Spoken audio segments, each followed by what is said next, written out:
సంగారెడ్డి జిల్లా కేంద్రంలోని సబిత విభిన్న ప్రతిభావంతుల పాఠశాలలో 21వ వార్డు కాంగ్రెస్ పార్టీ యువ నాయకులు తోపాజీ హరీష్ గుప్తా మానసిక వికలాంగుల మధ్యలో కేక్ కట్ చేసి తన పుట్టినరోజు వేడుకలు ఘనంగా జరుపుకున్నారు. ఈ సందర్భంగా తోపాజీ హరీష్ గుప్తా విభిన్న ప్రతిభావంతులకు అన్నప్రసాద వితరణ ఏర్పాటు చేశారు. వేసవి కాలం దృష్ట్యా మానసిక వికలాంగుల కోసం కూలర్ కావాలని అడిగిన వెంటనే కొత్త కూలర్ తెప్పించి అందించిన తోపాజీ హరీష్ గుప్తాకు ప్రత్యేకంగా ధన్యవాదాలు తెలిపిన సబితా పాఠశాల నిర్వాహకులు. ఈ కార్యక్రమంలో మాధవనగర్ బస్తీ యువకులు అభిలాష్, మధు, ప్రణీత్ రెడ్డి, చంద్రశేఖర్, సాయితేజ, కీర్తన్, సోను తదితరులు పాల్గొన్నారు.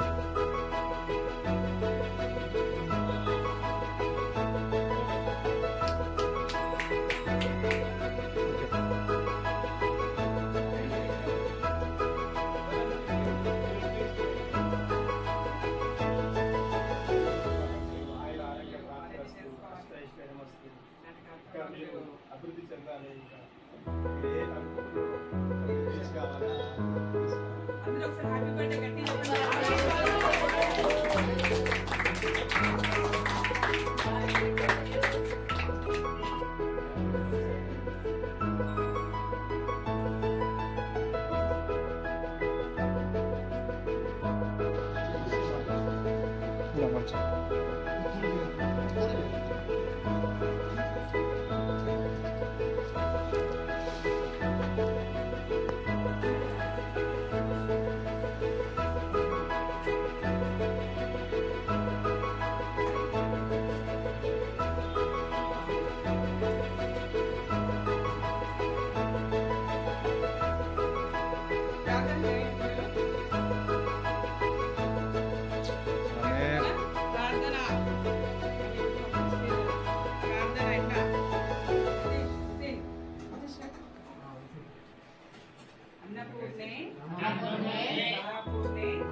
ఏప్రిల్ 8 తోపాజీ హరీష్ గారి బర్త్డే సందర్భంగా సబితా విభిన్న ప్రతిభావంతుల పాఠశాలను సందర్శించారు. పిల్లలకి స్పెషల్ లంచ్, కేక్ కటింగ్ ఆ కార్యక్రమం అయ్యాక మా అభ్యర్థన జస్ట్ మేము కోరగానే మాకు సమ్మర్ సందర్భంగా కూలర్ ఉంటే బాగుంటుంది అనుకున్నాము.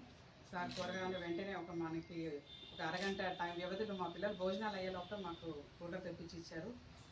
అంటే మాకు చల్లగా ఉండడానికి ఇచ్చింది, ఆయన కూడా చల్లగా నుండి నూరేళ్ళు ఇలాగే పుట్టినరోజు జరుపుకొని సేవా కార్యక్రమంలో మరింత ముందుగా వెళ్ళి ఇలాంటి సంస్థలకు కానీ మనుషులను సేవ చేయడం చాలా దేవుడు చేసినంత కంటే కూడా ఎక్కువగా ఉంటుంది. సో వాళ్ళు కూడా మంచి మార్గాన్ని ఎంచుకొని మా సంస్థను సందర్శించినందుకు, మేము అడగగానే మా కూలర్ అందించినందుకు సదా మేము కృతజ్ఞతమండి. Once again happy birthday. అందరికి నమస్కారం. ఈ తోపాజీ హరీష్ గారి పుట్టినరోజు సందర్భంగా మా పాఠశాలకు ఇచ్చేసినందుకు మాకు చాలా సంతోషంగా ఉంది. మా పిల్లలు కూడా ఈరోజు కేక్ కట్ చేయడంలో భాగస్వాములైనారు, మంచి ఆహారాన్ని అందించబోతున్నారు. తర్వాత మా ఎండల దృష్ట్యా మాకు ఒక మంచి కూలర్ కూడా అందిస్తామని చెప్పారు. ఇంకా ముందు కూడా మా పాఠశాలకి అవసరమయ్యే ఏదైతే వస్తు సామాగ్రిని కూడా అతను సమకూరుస్తానని చెప్పినందుకు చాలా ధన్యవాదాలు. హరీష్ ఇట్లాంటి పుట్టినరోజులు ఇంకెన్నో జరుపుకోవాలి. ఆయన ఆయుర ఆరోగ్యాలతో, అష్టైశ్వర్యాలతోటి ఇంకా ముందుకు వాళ్ళ నాన్నగారి ఏదైతే సేవా కార్యక్రమాలు ఉన్నాయో వాటిని ఇంకా అతను పరంపరగా ఇంకా ముందుకు తీసుకెళ్లాలని, ఇంకా ఉన్నత శిఖరాలకి అతను అధిరోహించాలని మా తరఫున, మా విభిన్న ప్రతిభావంతుల తరఫున వారికి మరొకసారి జన్మదిన శుభాకాంక్షలు తెలియజేస్తున్నాను. నమస్తే.